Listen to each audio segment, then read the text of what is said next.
एक पूरे परिवार ने पिछले दिनों सुसाइड कर लिया। पति पत्नी ने फांसी लगा ली और 2 नन्हे मासूम बच्चों को जहर दे दिया। क्यों? क्योंकि लोन ऐप से लोन लिया था, लोन चुका नहीं पाए। अगली तस्वीर दिखाइए। बेंगलुरु के ये तस्वीर है जो पति पत्नी ने फांसी लगाई। तस्वीरें विचलित कर सकती है इसलिए ब्लर किया मैंने। अगली तस्वीर दिखाइए। बेंगलुरु का ये स्टूडेंट है, इसका नाम है तेजस नायर। इसने भी लोन ऐप से लोन लिया था और आत्महत्या कर ली, लोन नहीं चुका पाया। आइए अब मैं आपको बताता हूं लोन ऐप कैसे जान ले रहा है, किस किस की जान ले चुका है और आखिर कैसे इससे बचने की जरूरत है। भोपाल के भूपेंद्र ने परिवार समेत आत्महत्या कर ली, 2 बेटों को जहर दे दिया और पति पत्नी फांसी पर झूल गए। ऑनलाइन फ्रॉड और लोन की वजह से सुसाइड किया। 2022 में भूपेंद्र को ऑनलाइन कंपनी से एक ऑफर आया। भूपेंद्र कोलंबिया की उस ई कॉमर्स कंपनी से जुड़ गए। शुरुआत में फायदा हुआ तो लगा काम अच्छा चल रहा है, लेकिन ये ऑनलाइन कंपनी का फंसाने का तरीका था। धीरे धीरे कंपनी के काम में भूपेंद्र को घाटा होने लगा। कंपनी ने भूपेंद्र को इंस्टेंट लोन के जाल में फंसाया। भूपेंद्र को जब ऑनलाइन फ्रॉड का एहसास हुआ तब तक उस पर 17 लाख का कर्ज चढ़ चुका था और लोन की वापसी के लिए कंपनी दबाव बनाने लगी। उसके परिवार रिश्तेदारों को धमकाया जाने लगा। भूपेंद्र की पत्नी के अश्लील फोटो और वीडियो वायरल करने लगे। तंग आकर भूपेंद्र ने परिवार के साथ खुदकुशी कर ली। ये एक खुदकुशी है। लोन ऐप से दूसरा सुसाइड। चीनी लोन ऐप के चंगुल में फंसकर छात्र ने जान दे दी। बेंगलुरु में इंजीनियरिंग के छात्र ने आत्महत्या कर ली।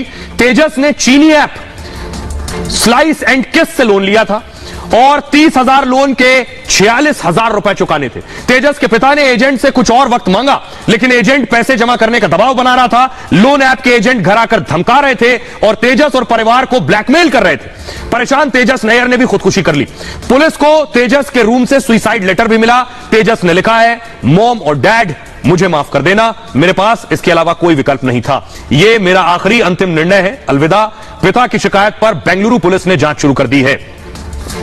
सुनिए जरा, ये खुदकुशी कर चुके हैं, इनके परिवार का क्या कहना, सुनिए। थोड़ा सा बताई है कि ऐसे ऐसे मैसेज आता है, हमसे पैसे मांगते हैं 17 लाख, बोलते हैं कि पैसे दे दो नहीं बर्बाद कर देंगे। अच्छा, तो मैं बोली पुलिस में कंप्लेन कर दो। बस इतने कही, फोन रख दी, हो गया। फोन पे बताया था आपको? फोन पे बताई है। कौन लोग परेशान कर रहे थे, कुछ बताया? ये बोली चाची ऐसे खुल फोन नहीं आता, जो नंबर से आता उससे फोन करते फोन नहीं लगता है। एक नंबर जरूर लिंक हुआ था, मेरे पास गया था, भूपेंद्र की फोटो थी और मेरी बच्ची का नाम था। तो उसको पास मैसेज हम फोटो भेजे थे तो उसने सिर्फ इतना बताया था कि हमारा नंबर लिंक हो गया है, इसका कोई भी अगर मैसेज वगैरह आता है तो उसका रिप्लाई मत करना। मैसेज कुछ नहीं आया था, उसकी फोटो बस आई थी। अब मैं आपको बताने जा रहा हूं, ये जो तुरंत लोन का शगुफा है, जो आसान दिखता है, यही जानलेवा है। देखिए क्या होता है। मोबाइल ऐप के जरिए कोरोना के बाद इंस्टेंट लोन ऐप का बिजनेस लगातार बढ़ रहा है। महज कुछ मिनट में कई ऐप आपको लोन दे देते हैं आसानी से, बिना लोन एग्रीमेंट, आपका केवाईसी देखे आपको लोन दे रहे हैं। बैंकों या कंपनी की तरह सिविल स्कोर आपका चेक नहीं करते हैं, जबकि बैंकिंग संस्था आपका सिविल स्कोर जरूर जांचती है। सिविल को क्रेडिट योग्यता का पैमाना माना जाता है कि आपको लोन दिया जा सकता है नहीं, लेकिन इंस्टेंट लोन ऐप को पुराने रिकॉर्ड से कोई मतलब नहीं है।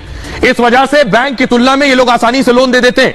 आसान लोन पाने की लालच में लोग ऐसे ऐप इंस्टॉल कर लेते हैं। डाउनलोड होते समय फोटो और फोन का एक्सेस भी दे देते हैं। ये सबसे इंपॉर्टेंट बात है। आपसे कहेंगे ऐप डाउनलोड करिए, आपने ऐप डाउनलोड कर लिया, उसके बाद आपकी फोटो, आपके फोन का एक्सेस उस ऐप के पास होता है, यानी वो आपकी फोटो तक में जा सकते हैं। मतलब ऐप आपके फोन की सारी जानकारी हासिल कर लेती है। कई ऐप के साथ मॉलवेयर यानी वायरस भी इंस्टॉल हो जाता है। अब मॉलवेयर इंस्टॉल हो गया, ये आपसे जुड़ी सारी निजी जानकारियां भी पता लगा लेता है। बाद में इसका इस्तेमाल आपको ब्लैकमेल करने के लिए किया जाएगा, आपको पता भी नहीं चलेगा।